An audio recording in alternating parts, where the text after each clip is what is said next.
మోడీ ప్రమాణ స్వీకారం రేపు రాత్రి జరగబోతోంది. ఇందులో ప్రధానమైనటువంటి అంశం ఏంటంటే అతిరథ మహారథులతో పాటు సామాన్యమైనటువంటి కష్టపడేటటువంటి జీవులను కూడా పిలవటం అన్నటువంటిది, ఇందులో ప్రత్యేకించి వాళ్ళని గుర్తుపెట్టుకుని పిలవడం అన్నటువంటిది ప్రధానమైనటువంటిది. ఎన్డీఏ కూటమి నాయకులు, విదేశీ నేతలు, ప్రతిపక్ష సభ్యులు, సినీ క్రీడారంగ ప్రముఖులు, అగ్రశ్రేణి పారిశ్రామికవేత్తలతో సహా మరికొంతమందిని ముఖ్య అతిథులుగా ఆహ్వానిస్తున్నారు. ఇందులో ట్రాన్స్జెండర్లు, నూతన పార్లమెంట్ భవన నిర్మాణ శ్రామికులు, పారిశుధ్య కార్మికులు, వందే భారత్ రైళ్ల వంటి కీలక ప్రాజెక్టులో పనిచేసిన వాళ్ళకి అవకాశం కల్పించారు.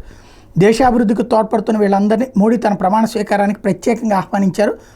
వీళ్ళు కాకుండా ఇప్పటికే బంగ్లాదేశ్ ప్రధాని షేక్ హసీనా, మాల్దీవుల అధ్యక్షుడు మొహమ్మద్ మొయిజ్జు, భూటాన్ ప్రధానమంత్రి షేరింగ్ టాబ్కే, మారిషస్ ప్రధాని ప్రవీణ్ జగన్నాథ్, సీషెల్స్ అధ్యక్షుడు వావెల్ రామ్ కలావాన్ తదితరులకు ఆహ్వానాలు పంపారు.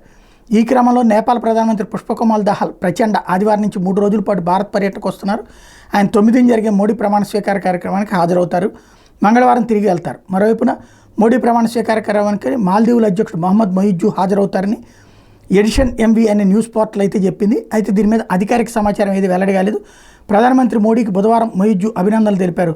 ద్వైపాక్షిక సంబంధాలు ముందుకు తీసుకెళ్లేందుకు భారత ప్రధానితో కలిసి పనిచేసేందుకు ఆతృతగా ఎదురు చూస్తున్నట్టు చెప్పారు. టోటల్గా దాదాపుగా అన్ని దేశాలకు సంబంధించినటువంటి రిప్రజెంటేషన్ ఉండే విధంగా చూస్తున్నారు.